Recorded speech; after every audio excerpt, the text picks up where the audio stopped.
Assalamualaikum warahmatullahi wabarakatuh. Perkenalkan, kami dari kelompok 3 yang terdiri dari Kak Siska, Mas Eki Pratama, Mas Taufan Dika Ramadan, Kak Tina Mursalina, Kak Ijah Putri Utama. Di sini kami akan membahas tentang penyusutan fiskal versus dengan penyusutan komersial. Mari kita bahas pengertian dari masing-masing. Penyusutan fiskal adalah penyusutan berdasarkan ketentuan undang-undangan pajak penghasilan. Perusahaan bisa saja menghitung penyusutan berdasarkan standar akuntansi komersial, tetapi saat akan lapor SPT tahunan, maka penyusutan fiskal wajib hukumnya untuk dibuat. Yang kedua yaitu penyusutan komersial, yaitu kebijakan penyusutan yang didasarkan pada pernyataan standar akuntansi keuangan yang disusun oleh Ikatan Akuntan Indonesia.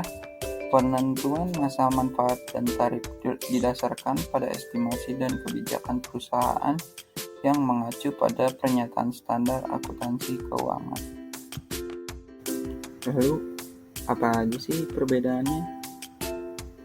Pada umumnya, yang membedakan penyusutan fiskal dan komersial adalah dari perbedaan umur dan metode penyusutan. Perbedaan tersebut diambil dari penggolongan menurut pajak dengan penggolongan dari perusahaan guna menyusutkan fixed asetnya. Akan tetapi, khusus metode penyusutan double declining method, ada perbedaan dalam cara penghitungan secara komersial dan fiskal. Penghitungan secara komersial adalah yang dilaporkan sampai ke laporan keuangan, sedangkan penghitungan fiskal dapat dilihat melalui report depreciation list dan different interim depreciation sampai ke SPT tahunan. Lalu kita membahas perbedaan penghitungan. Pertama, penghitungan penyusutan fiskal. Ini dibagi menjadi 3. Yang pertama yaitu harta berwujud berupa bangunan. Yang kedua, harta berwujud bukan bangunan. Yang ketiga, penghitungan penyusutan menurut pajak. Dari penghitungan penyusutan menurut fiskal ini, yang pertama, harta berwujud bukan bangunan. Ini ada 4 kelompok. Yang pertama, merupakan aset yang memiliki masa manfaat 4 tahun. Lalu kelompok kedua ialah aset dengan masa manfaat 8 tahun. Yang ketiga adalah harta yang berwujud dengan masa manfaat 16 tahun. Yang kelompok 4 ialah harta berwujud dengan masa manfaat 20 tahun.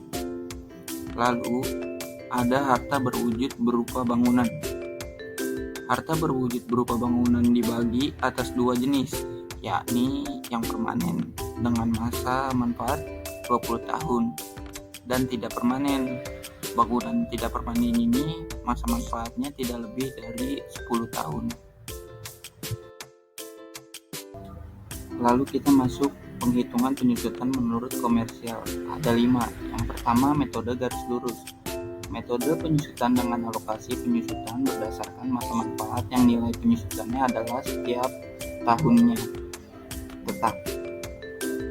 Rumus yang digunakan tarif penyusutan yaitu nilai aset tetap dikurang nilai residu dibagi estimasi umur kegunaan aset tersebut. Lalu yang kedua, saldo menurun.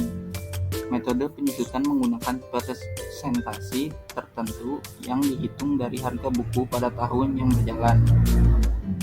Penyusutan metode ini biasanya 2 kali presentasi atau tarif penyusutan dengan metode garis lurus. Lalu yang ketiga, jumlah angka tahun.